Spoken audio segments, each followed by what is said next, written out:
সন্তান যদি জন্মগ্রহণ করত হযরত আদম আলাইহিস সালাতু ওয়াস সালাম থেকে, এক জোড়া জন্মগ্রহণ করত, একটা ছেলে একটা মেয়ে। আপনারা জানেন যে এইবার সন্তান জন্মগ্রহণ করেছে ছেলে মেয়ে, পরের বারে যারা জন্মগ্রহণ করবে, প্রথমবারের মেয়ে হলে দ্বিতীয়বারের ছেলে, আর প্রথমবারে যদি ছেলে হয় দ্বিতীয়বারের মেয়ে। এক জোড়া পরের জোড়ার সাথে বিবাহ বন্ধন আবদ্ধ হতে, যেটাকে বলা হয় ভাই বোন মিলে বিয়ে করা। নিয়ম অনুযায়ী জন্ম হওয়ার কথা ছিল 20 জোড়া। বলেন কয় জোড়া? জোড়া বলেন কয় জোড়া? 20 জোড়া। 20 জোড়া সন্তান জন্মগ্রহণ করার কথা ছিল। 20 জোড়া মানে 40 জন, এক জোড়া মানে 2 জন।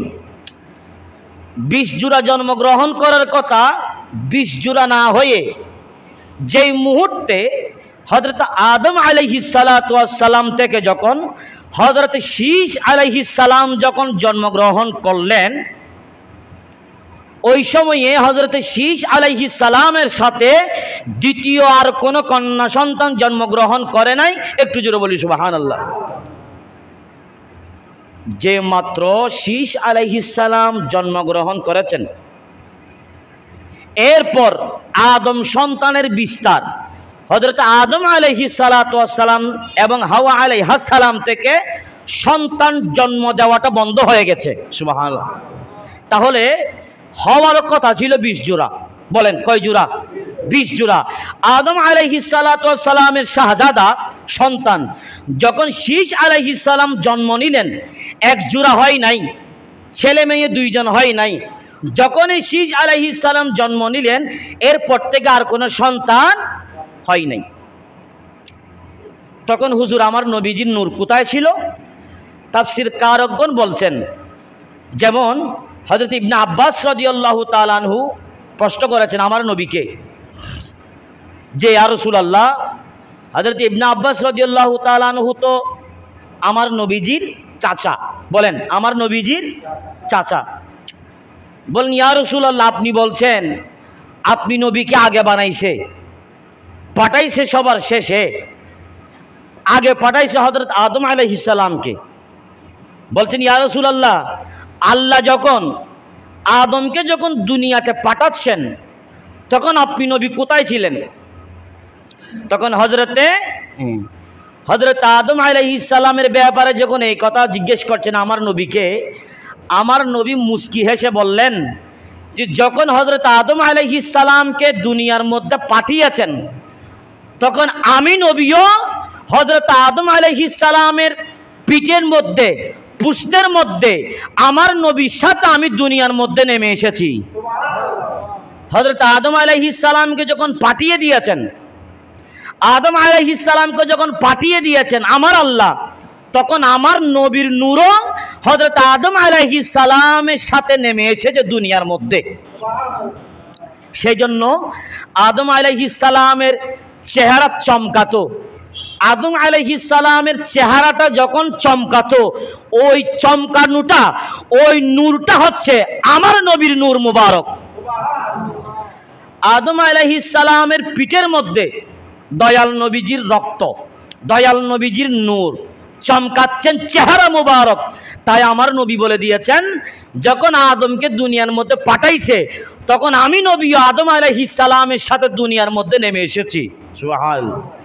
আল্লাহ আমাদের বুঝার তৌফিক দান করুক, প্রত্যেকে বলি আমিন। আল্লাহ তাআলা কোরআনুল কারীমের মধ্যে একটি আয়াতে কারিমা বলেছেন ওয়া তাকাল্লুবাকা ফিস সাজিদিন। এই আয়াতের অর্থ হচ্ছে হে রাসূল, সেজদাকারী মুমিনগণের মধ্যে আপনার আবর্তন আমি লক্ষ্য করেছি। মানে হযরত আদম আলাইহিস সালাতু ওয়াস সালাম থেকে শুরু করে, হযরত আদম আলাইহিস সালাতু ওয়াস সালাম থেকে শুরু করে দয়াল নবীজি সরওয়ারে কায়নাতকে যিনি জন্ম দিয়েছেন, পৃথিবীর মধ্যে পাঠিয়েছেন, যার মাধ্যমে তিনি দুনিয়ার মধ্যে তাশরীফ এনেছেন, এরা সবাই হচ্ছেন সেজদাকারী। এদের মধ্যে আপনি নবীর নূরকে আমি মাওলা দেখেছি। অর্থাৎ যারা সেজদা করেছেন, যারা এই মূর্তি পূজা করেন নাই, যারা শিরিকের মধ্যে ছিল না, যারা বেদাতের মধ্যে ছিল না, তাদের মধ্যে আমার নবীজির নূর মুবারক তারা অক্ষত রেখেছেন। তাদের মাধ্যমেই দয়াল নবীজির সাজারা সিলসিলা হযরত আদম আলাইহিস সালাতু ওয়াস সালাম থেকে শুরু হয়েছেন। একটু জোরে বলি সুবহানাল্লাহ।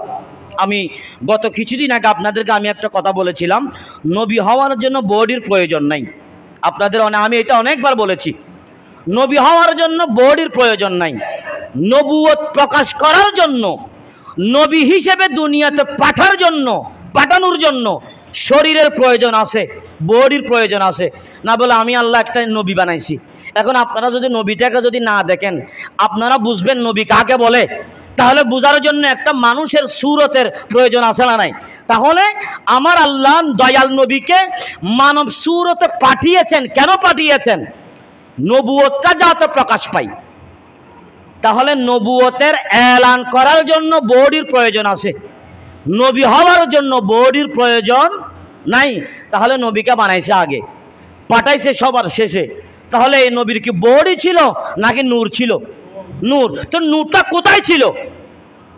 ও নূরটা ছিল কোথায়? হযরত আদম আলাইহিস সালাতু ওয়াস সালাম থেকে শুরু করে হযরত শীস আলাইহিস সালামের কাছে এসেছেন। আপনারা আমরা প্রত্যেকেই জানি, আজকে থেকে 2 বছর আগের ওয়াজ মিলাদুন নবী করার কথা। আল্লাহর জিকির করার পাশাপাশি নবীর জিকির করতে বলেছেন, ওসিয়ত করেছেন। সর্বপ্রথম আমরা না, সর্বপ্রথম ওসিয়ত করেছেন হযরত বাবা আদম আলাইহিস সালাম।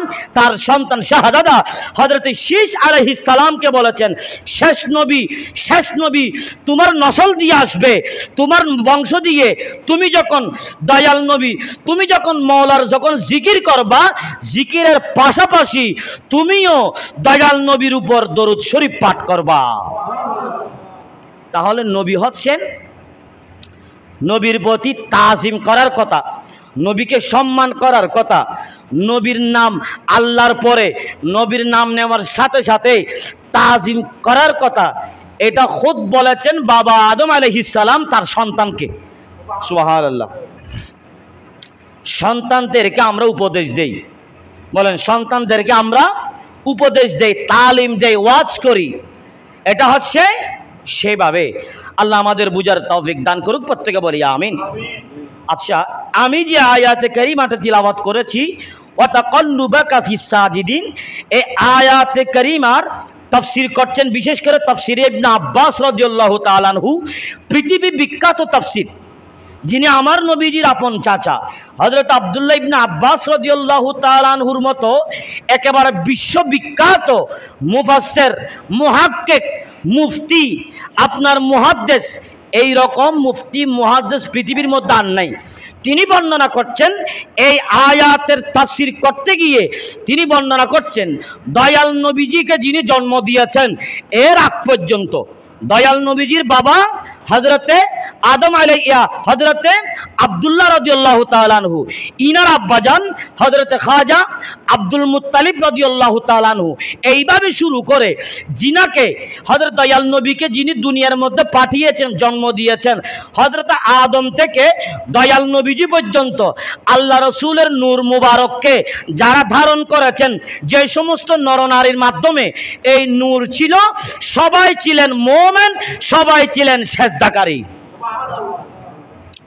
হযরত আব্বাস রাদিয়াল্লাহু তাআলা আনহু যখন এই কথা বলে দিয়েছেন, এখানে আমাদের দ্বিতীয় আর কোনো প্রমাণের প্রয়োজন, আরো জোরে বলেন, প্রয়োজন নাই।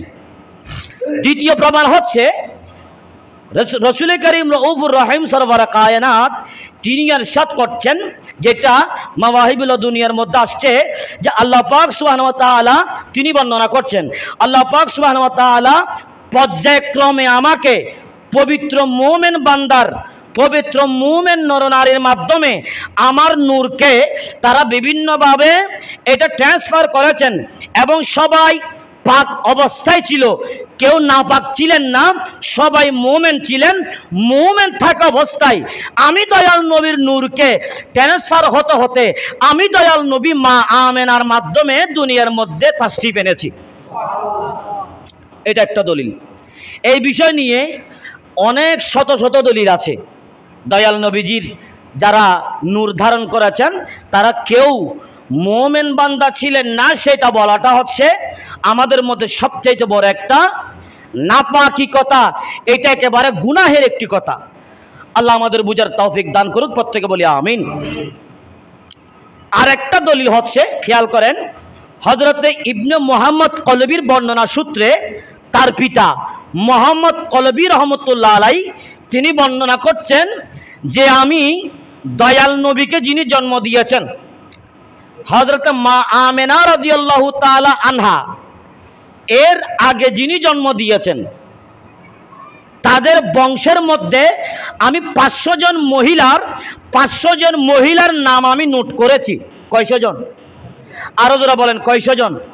500 জন মহিলার নাম আমি নোট করেছি।